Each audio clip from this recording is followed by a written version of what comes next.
would state it as the precipitator is the change in the federal matching rate in the Medicaid program.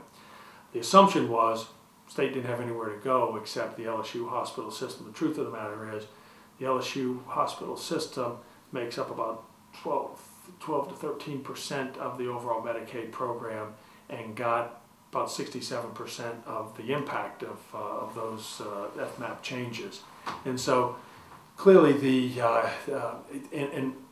in the rest of the changes, the other 33% or so, there were other mechanisms that were employed to make up the difference for those providers. And so even that 33% was not fully felt by the other provider groups. And so clearly there was a very disproportionate hit to the LSU system as a result of those federal match changes. And so I believe changes to the LSU system were not the only places to go to deal with that change in the federal matching rate. It clearly is a policy decision of the administration. There certainly are other options than to put the entire or the lion's share of that impact on the LSU hospital system. What you're seeing is a policy decision by the administration.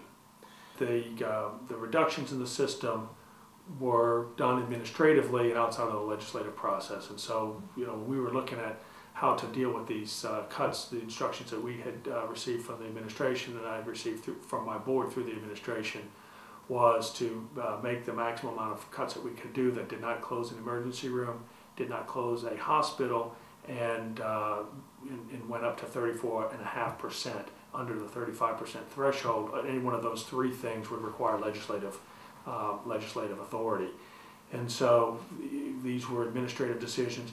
It's interesting that the decisions were made within a couple of months of the legislative session in which the legislature funded the LSU hospital system. They were concerned about the prior year cuts that LSU had to take in the middle of the year and sought input from LSU on what we would need to not have to have further reductions. And the legislature paid attention to that and so crafted a budget that would not result in further reductions to services within the LSU system, and within a couple of months these administrative actions were taken. So I know there was an attempt by the legislature to call itself into session to deal with this, but the fact of the matter is the reductions that have been proposed are designed to stay under that threshold requiring legislative authority. Mm-hmm. I think that's going to, when you get into these partnerships and to these other models that are going to clearly exceed the 35% threshold for individual hospitals, and when you start seeing change of ownerships and things like that, there is going to have to be an opportunity for legislative input. Now, what that's going to be, is that going to be through committee, or is that going to be through a full body of the legislature? I can't tell you how that's going to be approached.